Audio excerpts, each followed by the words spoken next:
मंडळी, आपल्या भारतीय संस्कृतीत उखाण्यांची एक सुंदर परंपरा आहे, जी प्रत्येक कार्यक्रमाला अधिक रंगतदार व आनंददायी बनवते। आणि याच आपल्या वेगवेगळ्या सणांसाठी किंवा कार्यक्रमांसाठी जर तुम्हाला सुंदर आणि नवनवीन उखाणे हवे असतील तर आपल्या उखाणा.मराठी या चॅनलला सबस्क्राईब केल्याशिवाय अजिबात जाऊ नका। चला तर वळूया आपल्या उखाण्यांच्या आजच्या सुंदर विषयाकडे। मंडळी, आज मी तुमच्यासाठी घेऊन आली आहे डोहाळे जेवणाचे अतिशय सुंदर उखाणे। हे उखाणे तुम्ही तुमच्या डोहाळे जेवणात, मैत्रिणीच्या सोहळ्यात किंवा कुटुंबियांच्या आनंदाच्या प्रसंगी सहज वापरू शकता। चला तर मग अधिक वेळ न दवडता उखाण्यांना सुरुवात करूया। उखाणा नंबर 1। 5 सुवासिनींनी भरली 5 फळांनी ओटी, 5 सुवासिनींनी भरली 5 फळांनी ओटी, रावणचं नाव घेते तुम्हा सर्वांसाठी। उखाणा नंबर 2। मावळला सूर्य चंद्र उगवला आकाशी, मावळला सूर्य चंद्र उगवला आकाशी, रावणचे नाव घेते डोहाळे जेवणाच्या दिवशी। उखाणा नंबर 3। काव्य आणि कविता सागर आणि सरिता, काव्य आणि कविता सागर आणि सरिता, रावणचे नाव घेते तुमच्याकरिता। उखाणा नंबर 4।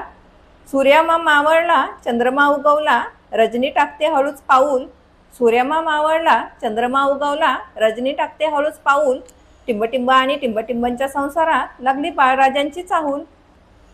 उखाणा नंबर 5।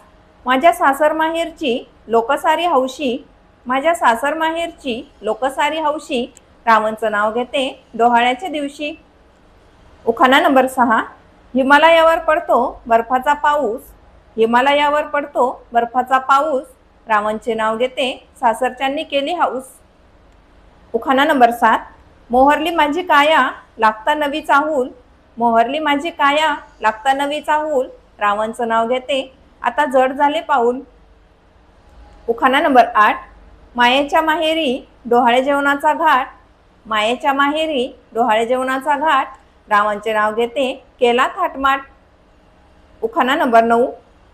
आई वडील प्रेमळ तसे सासू सासरे, आई वडील प्रेमळ तसे सासू सासरे, रावणचं नाव घ्यायला डोहाळे जेवणाचं कारण पुरे। उखाणा नंबर 10। तुम्हा सर्वांचे प्रेम पाहून डोळे माझे पाणावले, तुम्हा सर्वांचे प्रेम पाहून डोळे माझे पाणावले, रावणचं नाव गोड पूर्वा माझे डोहाळे। तर मंडळी, हे होते डोहाळे जेवणाचे सुंदर उखाणे। तुम्हाला हे उखाणे कसे वाटले मला कमेंटमध्ये नक्की सांगा। आणि अजून अशा छानशा उखाण्यांसाठी चॅनलला सबस्क्राईब करायला अजिबात विसरू नका। या चॅनलवर तुम्हाला जवळपास सर्वच प्रकारचे उखाणे बघायला मिळतील। आणि तुम्हाला जर तुमच्या लव्ह स्टोरीचा किंवा लग्नाच्या प्रवासाचा कस्टमाइज उखाणा हवा असेल तर मला कमेंटमध्ये उखाणा टाईप करा।